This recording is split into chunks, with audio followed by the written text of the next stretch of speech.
नमस्कार। आकाशवाणी से प्रस्तुत है समाचार संध्या।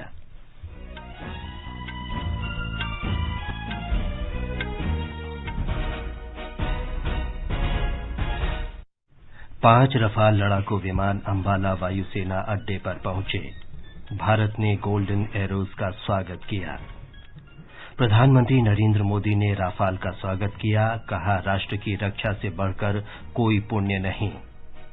रक्षा मंत्री राजनाथ सिंह ने कहा, राफाल के वायुसेना में शामिल होने से किसी भी खतरे से निपटने में देश की क्षमता और मजबूत हुई। सरकार ने अनलॉक 3 के दिशा निर्देश जारी किए। स्कूल और कॉलेज 31 अगस्त तक बंद रहेंगे। मंत्रिमंडल ने राष्ट्रीय शिक्षा नीति 2020 को मंजूरी दी।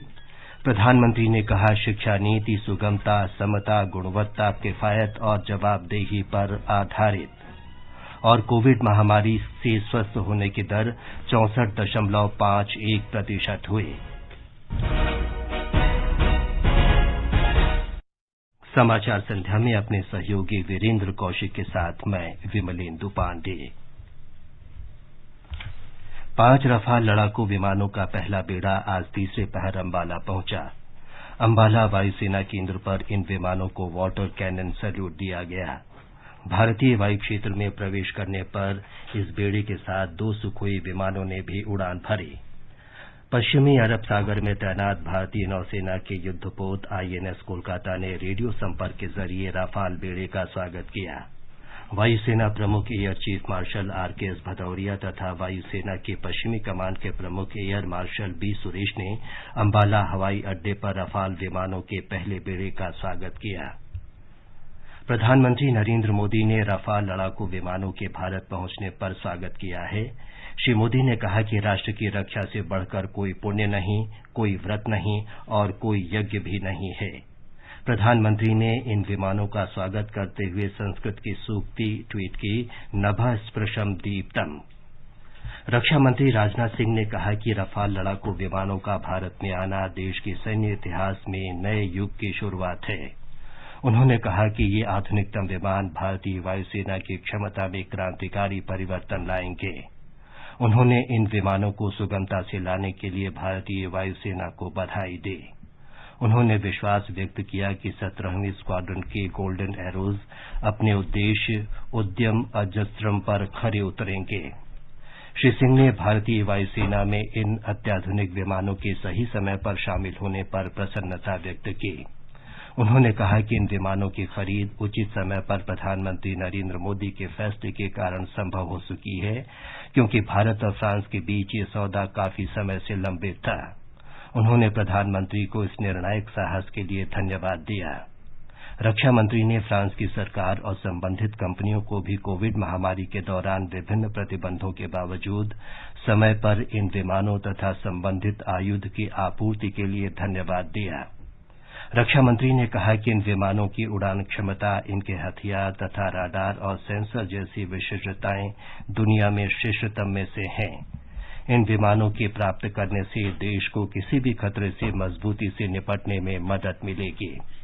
उन्होंने इस सौदे के खिलाफ लगाए गए आधारहीन आरोपों को खारिज करते हुए कहा कि इस बारे में पहले ही स्पष्टीकरण दिया जा चुका है। इस बेड़े में 1 सीट वाले 3 और 2 सीट वाले 2 विमान हरियाणा के अंबाला हवाई अड्डे पर तैनात किए जाएंगे।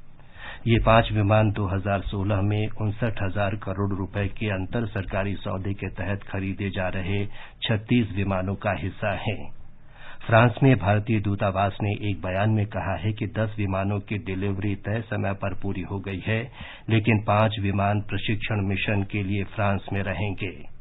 सभी 36 विमानों की डिलीवरी अगले वर्ष के अंत तक समय पर पूरी हो जाएगी। गृहमंत्री अमित शाह ने कहा है कि राफाल विमानों का भारत की जमीन पर उतरना देश की सशक्त वायुसेना के लिए ऐतिहासिक दिन है। श्री शाह ने कहा कि भारत के लिए ये बड़े गर्व का क्षण है। उन्होंने कहा कि राफाल विमान दुनिया के सबसे ताकतवर युद्धक विमान हैं, जो आकाश में किसी भी चुनौती को विफल कर सकते हैं। गृहमंत्री ने आशा व्यक्त की कि राफाल विमानों से हमारी वायुसेना के योद्धाओं को अपनी सीमाओं की रक्षा में काफी बढ़त मिल जाएगी। सूचना और प्रसारण मंत्री प्रकाश जावड़ेकर ने कहा है कि राफाल जेट विमानों के भारतीय वायुसेना के बेड़े में शामिल होने से हमारी प्रतिरक्षा शक्ति और मारक क्षमता बढ़ जाएगी। उन्होंने कहा कि प्रधानमंत्री नरेंद्र मोदी की वजह से ही इन विमानों को शीघ्रता से हासिल किया जा सका है। श्री जावड़ेकर ने कहा कि आज का दिन भारतीय वायुसेना के लिए ऐतिहासिक दिन है। उन्होंने कहा कि हमारी सरकार ने फ्रांस के साथ कुल 36 रफाल विमान खरीद का समझौता किया है और शेष लड़ाकू विमान भी निर्धारित समय पर प्राप्त हो जाएंगे। ये समाचार हमारी वेबसाइट newsonair.com/hindi और हमारे mobile app news on AIR पर भी उपलब्ध हैं। अरे आशा दीदी, हाँ शारदा, गुड़िया कैसी है? गुड़िया एकदम ठीक है, अभी सो रही है। अरे रात में गुड़िया को बिना मच्छरदानी के सुला रही हो? दीदी वो तो ऐसे ही सो जाती है। ध्यान रहे, छोटी सी लापरवाही मलेरिया जैसी बड़ी बीमारी का कारण हो सकता है। ये चेतावनी आपके लिए भी है। गर्मियों और बारिश के मौसम में घर के आसपास पानी इकट्ठा न होने दें। सोते समय हमेशा मच्छरदानी लगाएं। अपने घर में मच्छर मारने वाली दवा का छिड़काव करवाएं। आपकी भागीदारी मलेरिया पर पड़ेगी भारी। स्वास्थ्य एवं परिवार कल्याण मंत्रालय, भारत सरकार द्वारा जनहित में जारी। समाचार संध्या में आपका फिर स्वागत है। गृह मंत्रालय ने कोविड-19 के नियंत्रण क्षेत्रों से बाहर के इलाकों में गतिविधियों को बढ़ाने के लिए नए दिशा निर्देश जारी किए हैं। अनलॉक 3 के तहत 1 अगस्त से गतिविधियों को बढ़ाने की शुरुआत होगी। राज्यों और केंद्र शासित प्रदेशों तथा केंद्रीय मंत्रालयों और विभागों से प्राप्त जानकारी के आधार पर ये दिशा निर्देश जारी किए गए हैं। रात्रि में लोगों के आने जाने के प्रतिबंधों को हटा लिया जाएगा। 5 अगस्त से योग और जिम जैसे संस्थान खोले जा सकते हैं, लेकिन इनके लिए स्वास्थ्य मंत्रालय द्वारा जारी आवश्यक दिशा निर्देशों का पालन अनिवार्य होगा। स्वतंत्रता दिवस समारोहों को भी सुरक्षित दूरी बनाए रखकर तथा स्वास्थ्य दिशा निर्देशों का पालन करते हुए मनाया जा सकता है। स्कूल, कॉलेज और कोचिंग संस्थाएं 31 अगस्त तक बंद रहेंगे। वंदे भारत मिशन के अंतर्गत अंतर्राष्ट्रीय यात्राओं को सीमित आधार पर अनुमति होगी, जिसे चरणबद्ध ढंग से बढ़ाया जाएगा।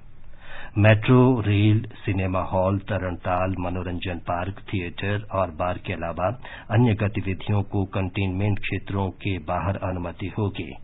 नियंत्रण क्षेत्रों के अलावा अन्य स्थानों पर सामाजिक, राजनीतिक, खेल, मनोरंजन, शैक्षिक, सांस्कृतिक और धार्मिक कार्यक्रमों की अनुमति होगी। नियंत्रण क्षेत्रों में गतिविधियां राज्य और केंद्र शासित प्रदेशों द्वारा तय की जाएंगी और उनका कड़ाई से पालन कराया जाएगा। राज्य और केंद्र शासित प्रदेश स्थिति के आकलन के अनुसार नियंत्रण क्षेत्रों के बाहर की गतिविधियों को प्रतिबंधित कर सकते हैं। राज्यों के बीच लोगों और सामान की आवाजाही पर कोई प्रतिबंध नहीं होगा। केंद्रीय मंत्रिमंडल ने आज राष्ट्रीय शिक्षा नीति 2020 को स्वीकृति प्रदान कर दी।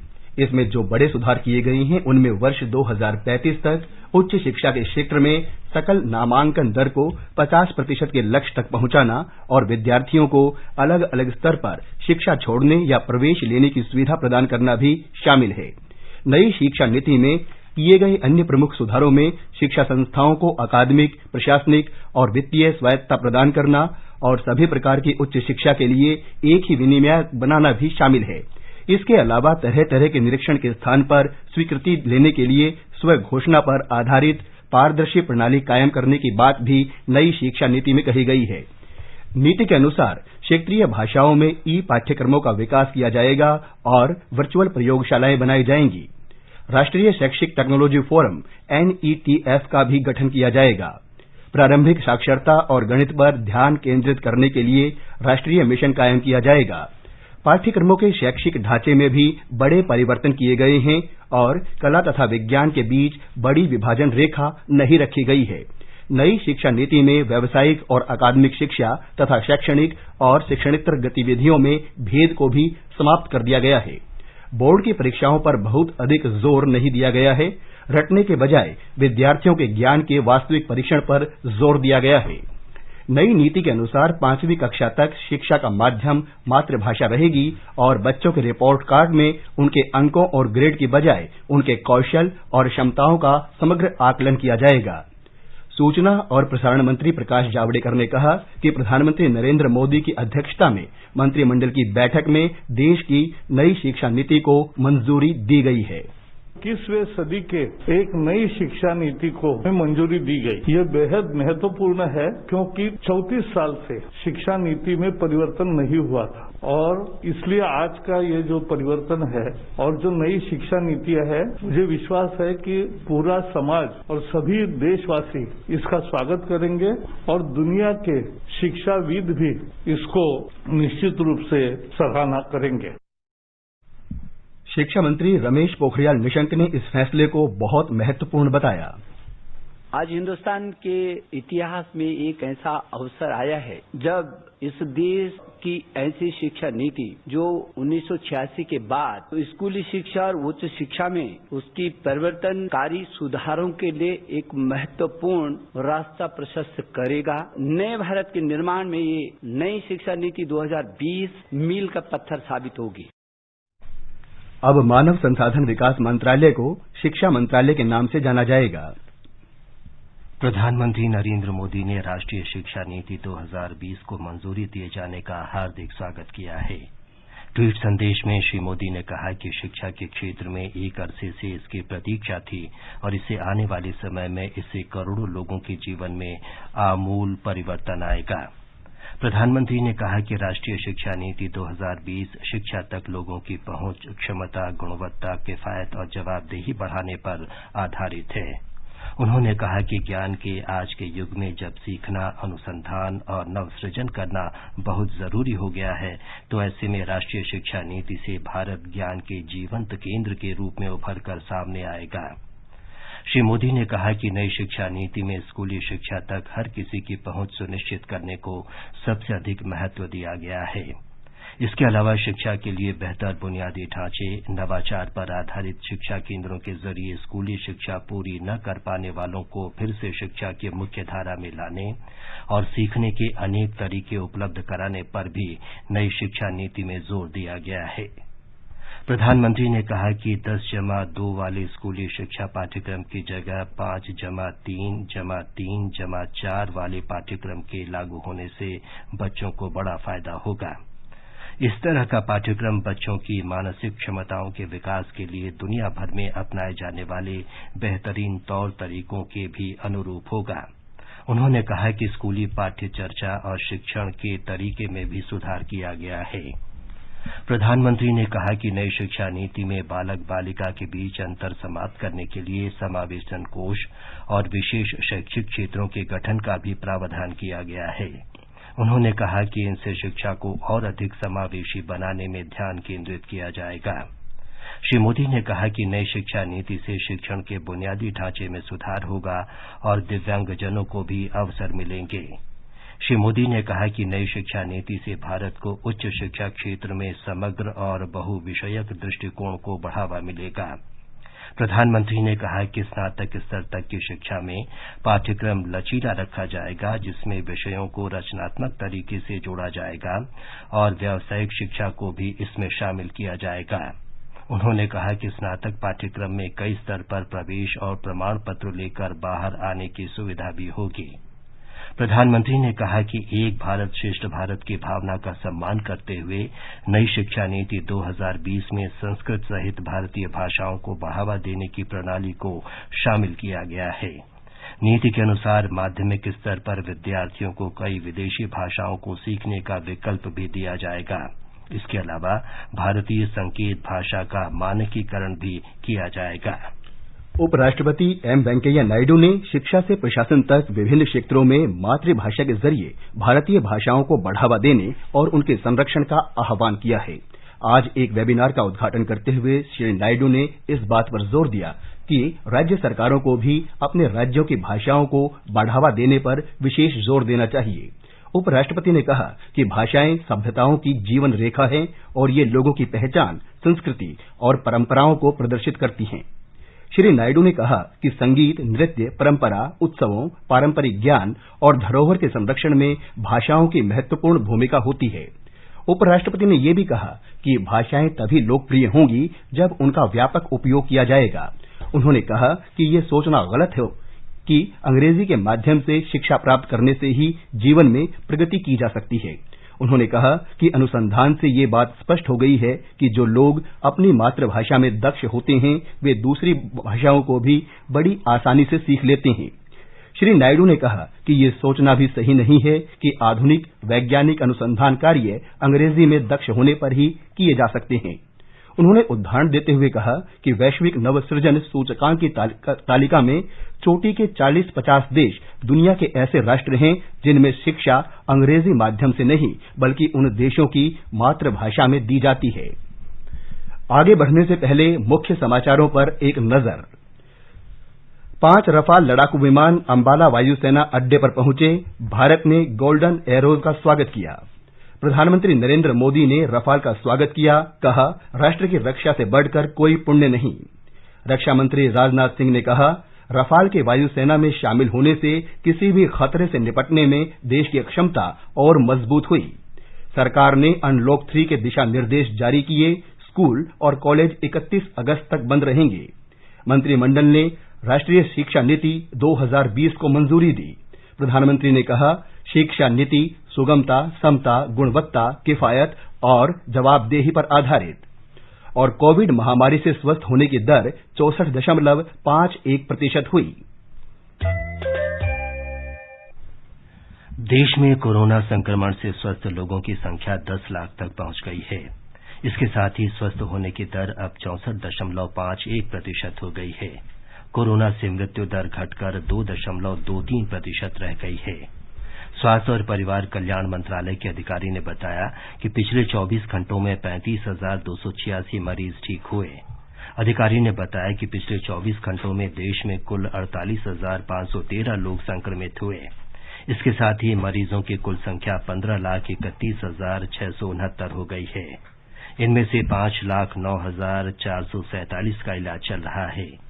एक दिन में 768 लोगों की मृत्यु के साथ ही कोविड से मृतकों की संख्या 34,193 हो गई है।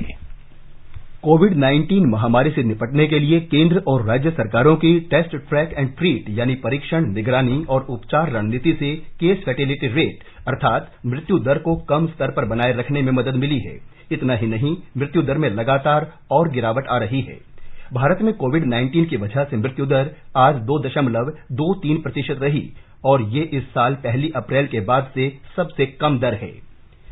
ठीक लोगों की कुल संख्या बहुत जल्द 10 लाख को पार करने वाली है। पिछले 24 घंटों में 35,286 रोगियों को इलाज के बाद अस्पतालों से छुट्टी दे दी गई, जिसमें अब तक ठीक हुए कोविड रोगियों की संख्या बढ़कर 9,88,029 हो गई है।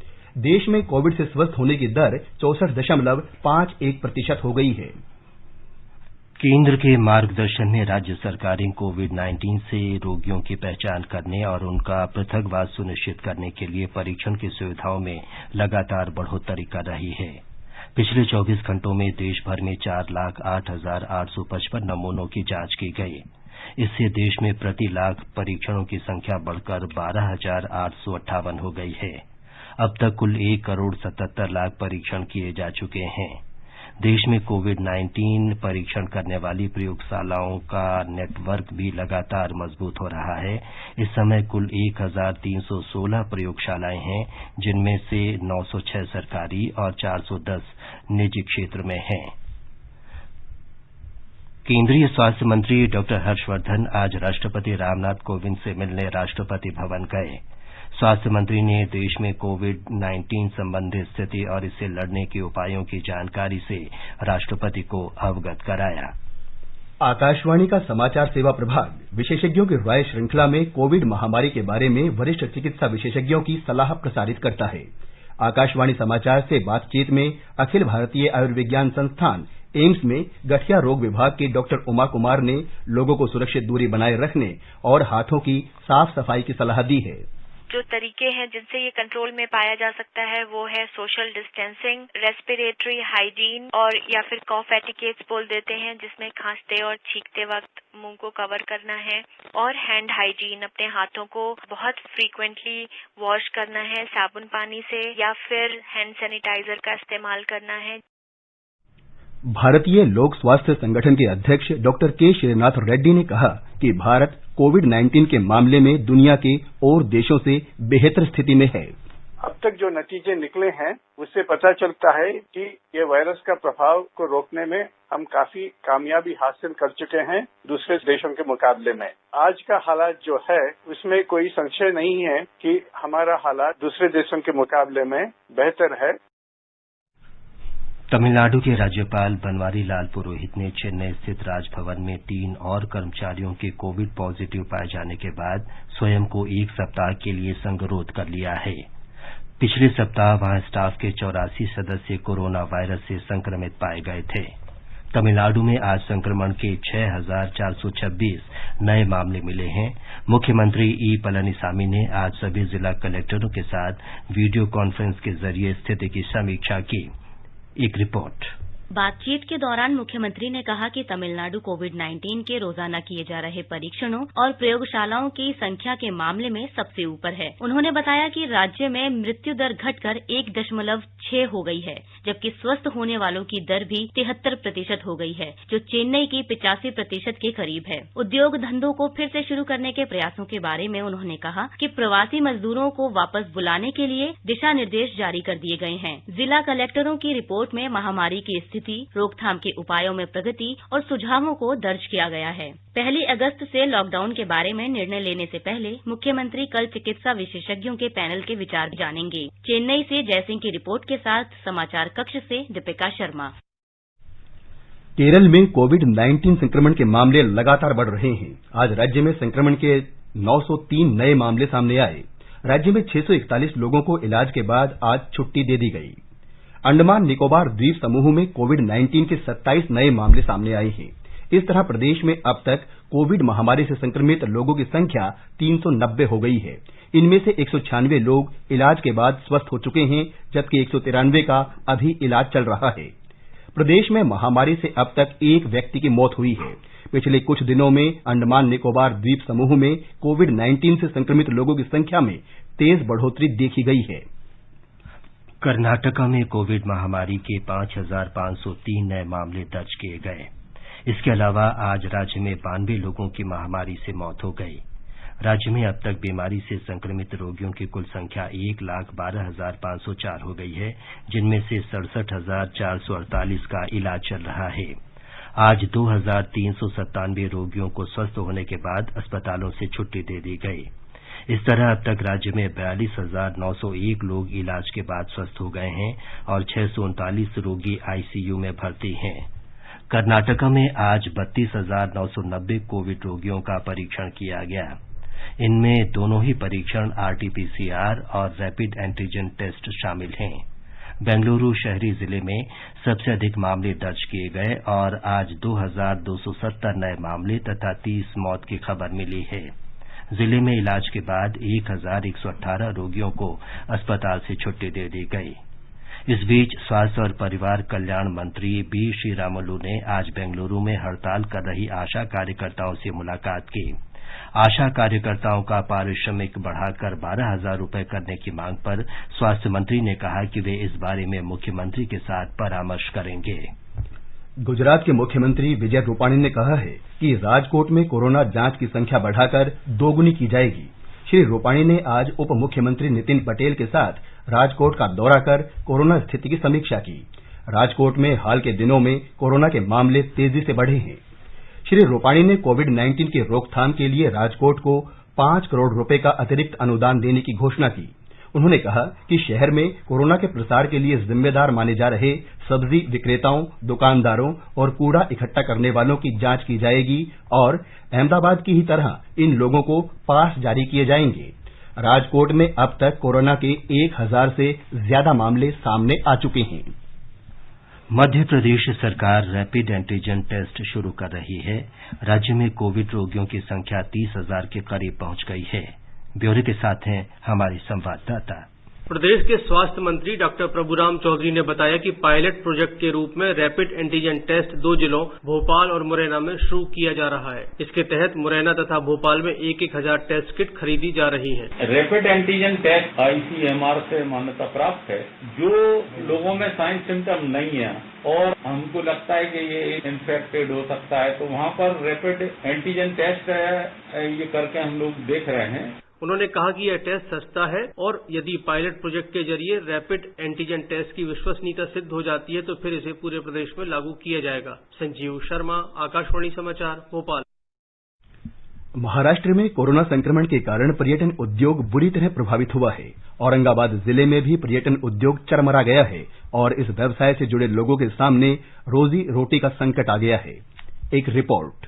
यूनेस्को प्रमाणित 2 विश्व धरोहर स्थल अजंता और इलोरा गुफाओं के लिए प्रसिद्ध औरंगाबाद जिला तालाबंदी के चलते सुनसान पड़ गया है। औरंगाबाद पर्यटन विकास फाउंडेशन के अध्यक्ष जसवंत सिंह के अनुसार कोरोना वायरस के कारण लागू लॉकडाउन के दौरान स्मारकों को बंद करने से 450 करोड़ रुपयों से अधिक का नुकसान हुआ है। उन्होंने बताया कि औरंगाबाद में पर्यटन उद्योग से कम 15,000 लोग जुड़े हुए हैं। श्री सिंह ने कहा कि अगले साल सितंबर से पहले स्थिति सामान्य होने की संभावना नहीं है, क्योंकि पर्यटकों के मन में अभी भी डर है। इसके अलावा होटल उद्योग में भी ठहराव आ गया है। वहीं पंजीकृत टूर गाइड्स और स्मारकों के पास दुकानों से रोजी रोटी कमा रहे दुकानदार अब अपनी बचत पर गुजारा कर रहे हैं। इसी उम्मीद में कि स्थिति में जल्द से जल्द सुधार आएगा। निशा रानी, आकाशवाणी समाचार, मुंबई।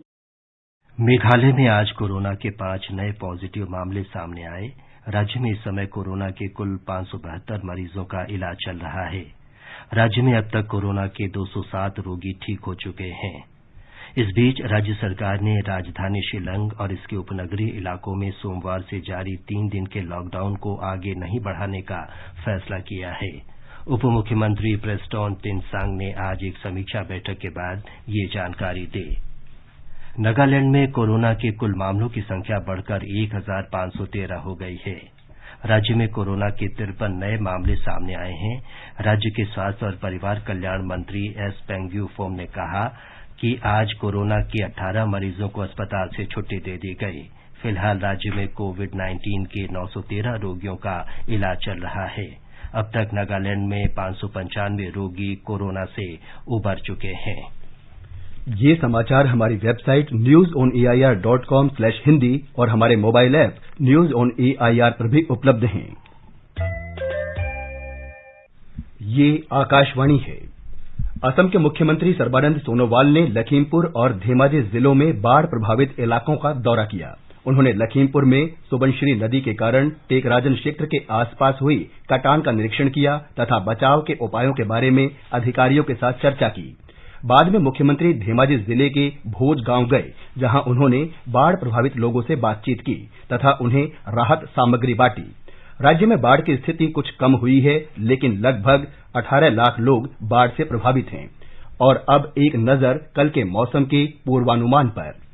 राष्ट्रीय राजधानी दिल्ली में बादल छाए रहेंगे और भारी वर्षा हो सकती है। न्यूनतम तापमान 26 और अधिकतम 34 डिग्री सेल्सियस के आसपास रहेगा। मुंबई में आमतौर पर बादल छाए रहेंगे और हल्की बौछार पड़ सकती है। चेन्नई में कल आमतौर पर बादल छाए रहेंगे और हल्की वर्षा हो सकती है। कोलकाता में आमतौर पर बादल छाए रहेंगे और गरज के साथ हल्की बौछारें पड़ सकती हैं। उत्तरी भारत में केंद्र शासित प्रदेश जम्मू कश्मीर के जम्मू में न्यूनतम तापमान 25 डिग्री जबकि अधिकतम तापमान 35 डिग्री सेल्सियस के आसपास रह सकता है। शहर में आंशिक रूप से बादल छाए रहेंगे और बारिश होने के भी आसार हैं। श्रीनगर में न्यूनतम तापमान 19 डिग्री सेल्सियस जबकि अधिकतम तापमान 32 डिग्री सेल्सियस रह सकता है। आंशिक रूप से बादल छाए रहेंगे और 1-2 जगह बारिश हो सकती है। लद्दाख में आमतौर पर आसमान साफ रहने और शाम के समय हल्के बादल छाए रहने के आसार हैं। न्यूनतम तापमान 18 डिग्री सेल्सियस और अधिकतम तापमान 30 डिग्री सेल्सियस रहने का अनुमान है। गिलगित में तापमान 17 से 35 डिग्री सेल्सियस के बीच रहने की संभावना है। आसमान आमतौर पर साफ रहेगा, लेकिन दोपहर या शाम को आंशिक रूप से बादल छा सकते हैं। मुजफ्फराबाद में आंशिक रूप से बादल छाए रहेंगे और वर्षा की संभावना है। न्यूनतम तापमान 23 डिग्री और अधिकतम तापमान 35 डिग्री सेल्सियस रहने के आसार हैं। देहरादून में आमतौर पर बादल छाने की संभावना है। पटना में आंशिक रूप से बादल छाने और 1-2 बार वर्षा की संभावना है। गुवाहाटी में भी आमतौर पर बादल छाए रहेंगे और गरज के साथ छींटे पड़ने के आसार हैं। समाचार कक्ष से रवि कपूर। अंत में मुख्य समाचार एक बार फिर। 5 रफाल लड़ाकू विमान अंबाला वायुसेना अड्डे पहुंचे। भारत ने गोल्डन एरोज का स्वागत किया। प्रधानमंत्री नरेंद्र मोदी ने राफाल का स्वागत किया। कहा, राष्ट्र की रक्षा से बढ़कर कोई पुण्य नहीं। रक्षा मंत्री राजनाथ सिंह ने कहा, राफाल के वायुसेना में शामिल होने से किसी भी खतरे से निपटने में देश की क्षमता और मजबूत हुई। सरकार ने अनलॉक 3 के दिशा निर्देश जारी किए। स्कूल और कॉलेज 31 अगस्त तक बंद रहेंगे। मंत्रिमंडल ने राष्ट्रीय शिक्षा नीति 2020 को मंजूरी दी। प्रधानमंत्री ने कहा, शिक्षा नीति सुगमता, समता, गुणवत्ता, किफायत और जवाबदेही पर आधारित। और कोविड महामारी से स्वस्थ होने की दर 64.51% हुए। इसके साथ ही समाचार संध्या का ये अंक समाप्त हुआ। नमस्कार।